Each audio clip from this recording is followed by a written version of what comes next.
สวัสดีค่ะ คลิปนี้นะคะเราจะมาเล่าถึงประวัติของชาย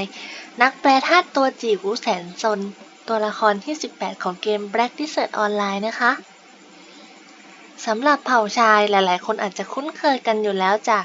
NPC ที่ตัวจิ๋วแต่มีใบหูขนาดใหญ่ซึ่งเผ่าชายเนี่ยมีอยู่มานานมากแล้ว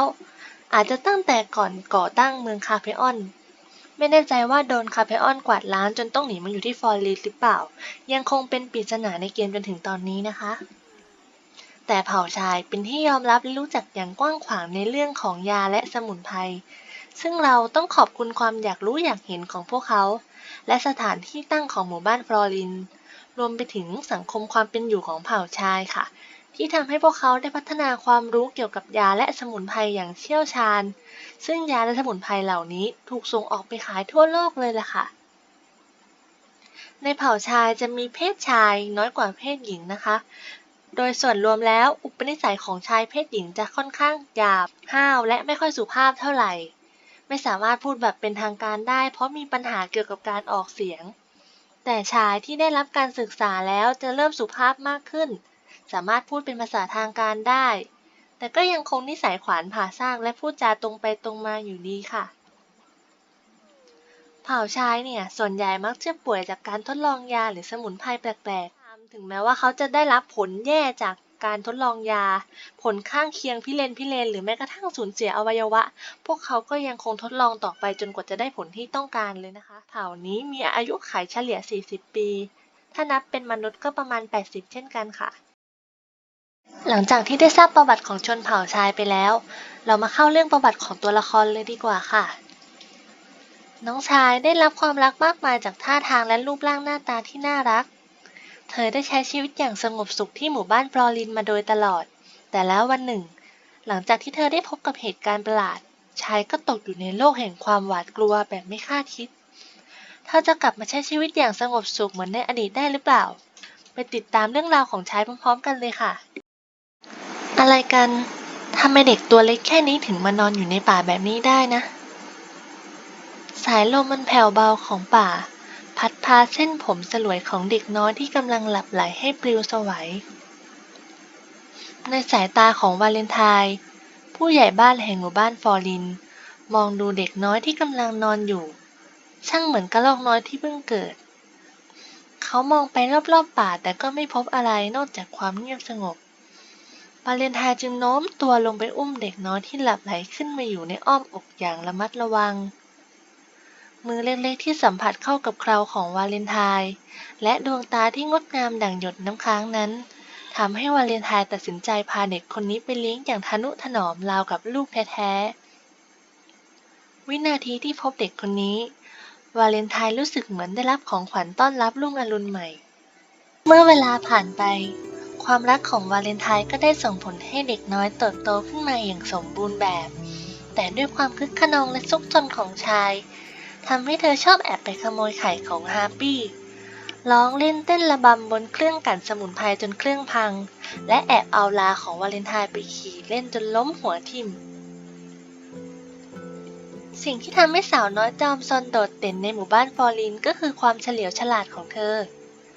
สามารถผลิตสิ่งของมากมายด้วยการเล่นแร่แปรธาตุอย่างเชี่ยวชาญจนทำให้คนในหมู่บ้านทึ่งถึงความสามารถของเธอ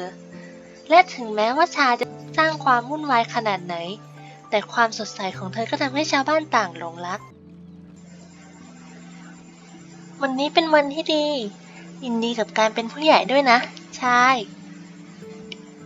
วันเวลาผ่านไปเร็วกว่ากระแสการไหลของน้ำในแม่น้ำเมื่อชายอายุครบ7 ปีซึ่งเท่ากับอายุมนุษย์15 ปีเธอก็ได้เข้าร่วมพิธีเฉลิมฉลองการเป็นผู้ใหญ่ครั้งแรกตามประเพณีของชนเผ่าชายและนี่คือครั้งแรกที่เธอได้ตัดสินใจใช้สมุนไพรหายากเป็นวัตถุดิบในการเล่นแร่แปรธาตุของตัวเองเพื่อทำคุกกี้สมุนไพรแบบพิเศษที่มีใบไม้สีขาวแปะอยู่ด้านบนไม่ใช่สมุนไพรนี่นานี่ก็ไม่ใช่เอ๊ะที่นี่มันชายที่กำลังเดินเข้าไปในป่าทึบเพื่อตามหาสมุนไพรหายากเธอก็ได้ค้นพบถ้ำลึกลับที่ถูกห้ามไว้ที่นี่คือที่ที่คุณปู่วาเลนไทน์สั่งห้ามไม่ให้เข้าใกล้เด็ดขาดนี่นา ในขณะที่ชายกำลังเขย่งปลายเท้าสำรวจภายในถ้ำก็มีแสงไฟสลัวผ่านเข้ามาในดวงตาของเธอจึงก้าวเท้าเดินเข้าไปตามแสงจนมาหยุดที่ปลายถ้ำราวกับน้ำไหลมาและในที่สุดเธอก็ได้พบกับห้องทดลองเล็กๆที่ดูเหมือนเคยมีคนอาศัยอยู่เมื่อนานมาแล้วว้าวนี่มันอะไรกันเนี่ยของลึกลับที่ไม่เคยเห็นมาก่อนเพียบเลยชายรู้สึกเหมือนได้พบกับโลกในฝันเธอเบิกตาอันกลมสวยให้โตขึ้นด้วยความตื่นเต้นและค่อยๆเอื้อมมือเล็กๆไปสัมผัสกับสิ่งของรอบตัวที่เต็มไปด้วยฝุ่นทุกอนูและความซุ่มซ่ามของชายทำให้ขวดแก้วใบหนึ่งแตกทันใดนั้นหมอกสีดำจากขวดที่แตกก็ฟุ้งออกมาพันรอบตัวของเธอราวกับงูภาพที่น่ากลัวปรากฏตรงหน้าของชายทำให้เธอตกใจจนทำอะไรไม่ถูกเธอเห็นภาพหมู่บ้านฟอร์ลินที่เต็มไปด้วยเปลวเพลิงเลือดและร่างของชาวบ้านที่ล้มอยู่กับพื้นโดยท่ามกลางความวุ่นวายนั้นกลับมีตัวเองที่กำลังกรีดร้องอย่างเจ็บปวดรวดร้าวเธอกรีดร้องออกมาสุดเสียงเพื่อที่จะหลุดพ้นจากสถานการณ์ที่กำลังเผชิญอยู่แต่เธอกลับไม่สามารถทำอะไรได้เลยราวกับโดนผีอำชายต้นกำเนิดของแสงสว่างเธอหันไปตามเสียงที่อ่อนหวานตามสัญชาตญาณและพบกับลูกแก้วที่ถูกวางอยู่บนพื้นซึ่งกำลังเปล่งแสงระยิบระยับออกมาอย่างสวยงามไม่รอช้าเธอรีบเข้าไปคว้าลูกแก้วนั้นอย่างสุดกำลังวินาทีนั้นเสียงปืนที่กำลังลุกไหม้กระดังขึ้นเรื่อยๆอยู่รอบๆเธอราวกับเสียงฝนที่กระหน่ำลงมาและหมอกสีดำก็หายไปในพริบตาลูกแก้วประกายแสงที่ห่อหุ้มโลกใบเล็กชายจ้องมองลูกแก้วที่เปล่งแสงเหนือจินตนาการอย่างละสายตาไม่ได้และทันทีที่เธอตั้งสติได้เธอก็รีบหนีออกจากถ้ำอย่างรวดเร็วนับตั้งแต่นั้นเป็นต้นมาฝันร้ายที่ไม่มีวันจบก็ได้เริ่มต้นเหตุการณ์ที่เกิดขึ้นในถ้ำนั้นไม่เคยหายไปจากหัวของเธอเลยไม่ว่าจะเป็นตอนนอนตอนเก็บรังผึ้งหรือตอนเก็บสมุนไพรสาวน้อยที่เคยยิ้มแย้มแจ่มใสบัดนี้ดวงตาของเธอเต็มไปด้วยความหม่นหมองจนชาวบ้านเริ่มเป็นห่วงแต่เธอก็ไม่สามารถพูดเกี่ยวกับเรื่องที่เธอเจอในถ้ำได้เลยชายหลบหน้าผู้คนและเก็บตัวในห้องว่างเธอเริ่มสร้างบางสิ่งด้วยสองมือเล็กๆของเธอเงียบๆคนเดียวเมื่อเวลาผ่านไป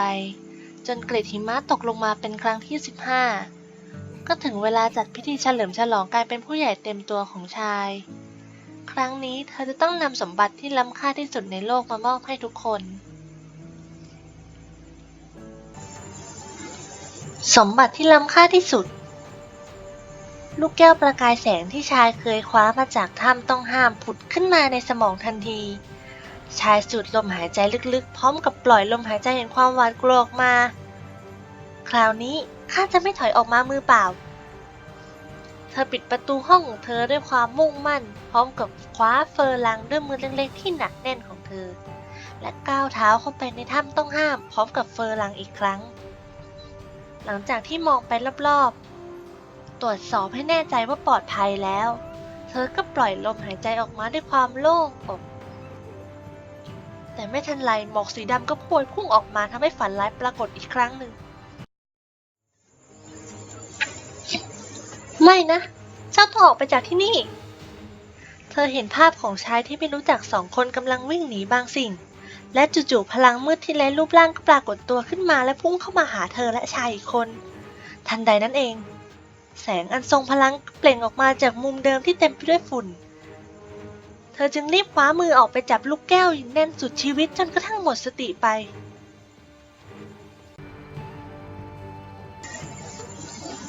เจ็บจนเหมือนหัวจะแตกเลยที่นี่คือที่ไหนนะปวดหัวจังหิวด้วย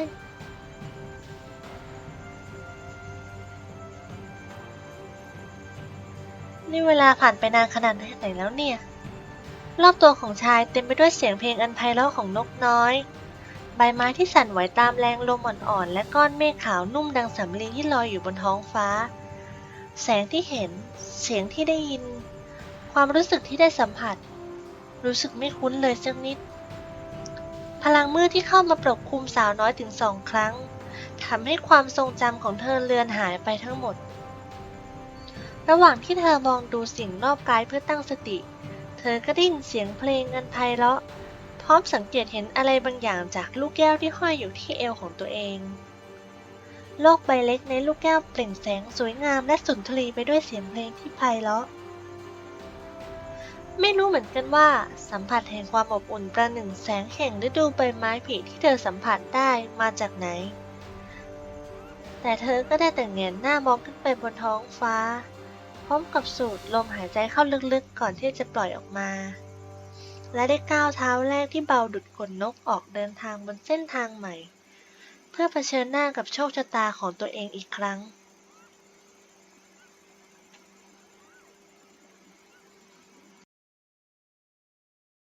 จบไปแล้วนะคะสำหรับประวัติตัวละครแรก